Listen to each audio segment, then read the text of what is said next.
চলো আজ আমরা ঘুরে আসি সিকিম থেকে। তো হ্যালো গাইস, আমরা পৌঁছে গেছি হোটেলে এবং তখন 2:30 বাজে। তো আমরা ফ্রেশ ট্রেশ হয়ে খাবার দাবার খেয়ে একটু জাস্ট এমজি মার্গ গিয়ে বেরোই। আমরা সেরকম কোথাও যাইনি সেদিন। এবং নেক্সট ডে আমরা সকাল সকাল বেরিয়ে যাই নাথুলা পাসের উদ্দেশ্যে। যেতেও অনেকটাই টাইম লাগে, মোটামুটি 4 ঘন্টা 5 ঘন্টা মতো টাইম লাগে।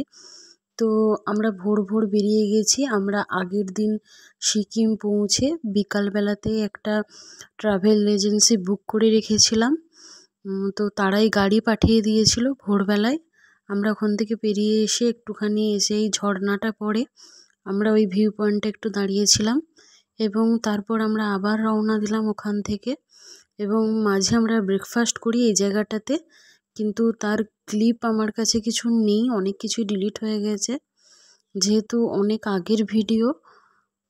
তো আমরা এখন নাথুলা পাসের পথে। তার মাঝে আমরা আর আপাতত কোথাও দেখার জন্য কিছু দাঁড়াইনি, আমরা সোজা নাথুলা পাস গিয়েছিলাম। এই জায়গাটাতে আমাদের গাড়ি চেঞ্জ করতে হয়েছিল, কারণ জানি না ওদের কি পলিসি আছে, হয়তো এখান থেকে ওদেরই গাড়ি চেঞ্জ করতে হয় এবং তার জন্য আমাদের এক্সট্রা কোনো চার্জ লাগেনি, ওই একই চার্জের মধ্যেই ছিল। এবং গাড়ি চেঞ্জ করার পরেও মোটামুটি আধ ঘন্টার রাস্তা বাকি ছিল, কিন্তু আমাদের বেশ খানিকটা টাইম লেগেছিল, কারণ কি অনেক ভিড় ছিল। তো এখানে এসে আমরা একটু ঘোরাঘুরি করি, আধ ঘন্টা মতো এখানে থাকতে দেয়। এটা ইন্ডিয়া চায়না বর্ডার, তো বর্ডারের পাশে আধ ঘন্টায় থাকতে দেয়, কিন্তু আমরা এতটাও টাইম থাকতে পারিনি, কারণ কি প্রচণ্ড ঠান্ডায় বেশিক্ষণ থাকতে পারছিলাম না, এত হাওয়া দিচ্ছিল। তো এখানে কিছুক্ষণ খেলার পর আমরা বেরিয়ে পড়ি এবং এখান থেকে বেরিয়ে আমরা নেক্সট ডেস্টিনেশনের উদ্দেশ্যে রওনা দিই, বাবা হরভজন সিং মন্দির। যারা জানেন তারা সকলেই জানেন এটা একটা মিলিটারি বেস ক্যাম্প এবং বাবা হরভজন সিং একজন মিলিটারি অফিসার ছিলেন, যিনি দেশের জন্য অনেক কিছু কন্ট্রিবিউট করেন। তো আলাদা করে আর বলার কিছু নেই। তো এই জায়গাটায় আমরা একটু ঘুরি, আমরা অনেকটা টাইম এখানে কাটাই, মোটামুটি আধ ঘন্টার মতো।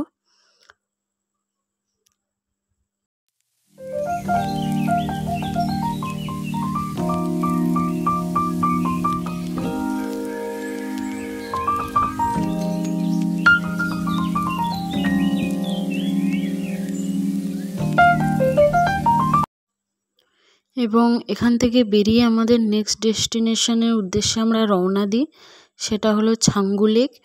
এখানে বিভিন্ন রকম লেক ছিল পাহাড় থেকে নামার সময়।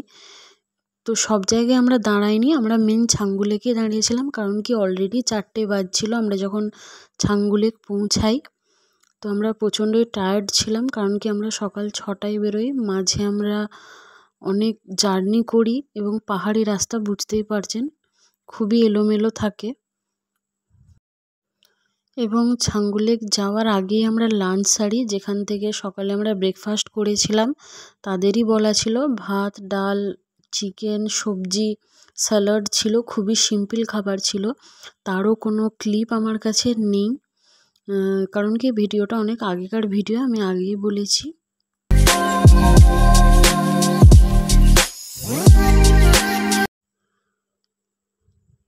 তো এই যে আমরা পৌঁছে যাই ছাঙ্গু লেকে। তো এখানে কিছুক্ষণ ঘোরাঘুরি করি, এখানে খুবই কম টাইম দাঁড়িয়েছিলাম, মোটামুটি 10-15 মিনিটের মতো, কারণ কি প্রচণ্ড মেঘ ধরেছিল এবং এখান থেকে বেরোনোর পরই এত জোর বৃষ্টি শুরু হয়েছিল। তো একদম আমাদের যিনি ড্রাইভার ছিলেন ওনার চালাতে খুবই অসুবিধা হচ্ছিল।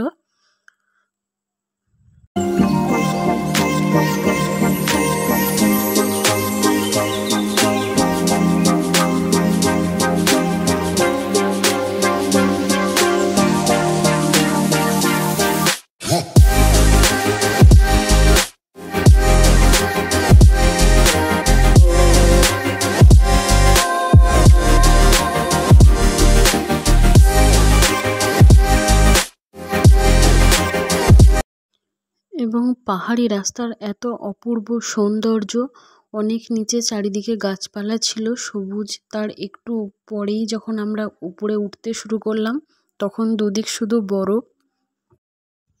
এত সুন্দর দৃশ্য কোনো জায়গায় দাঁড়ানোর প্রয়োজনই মনে হয়নি, মনে হচ্ছে যেন যেতে যেতে প্রত্যেকটা জায়গায় এক একটা ভিউ পয়েন্ট, এত সুন্দর লাগছিল। তো আপনারা দেখে ফিল করতে পারছেন কি কত সুন্দর লাগছিল জায়গাটা।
তো আমরা রুমে মোটামুটি ঢুকে যাই 5:30 6টার দিকে, এবং আমরা ঢুকেই হোটেলে রেস্ট নিচ্ছিলাম।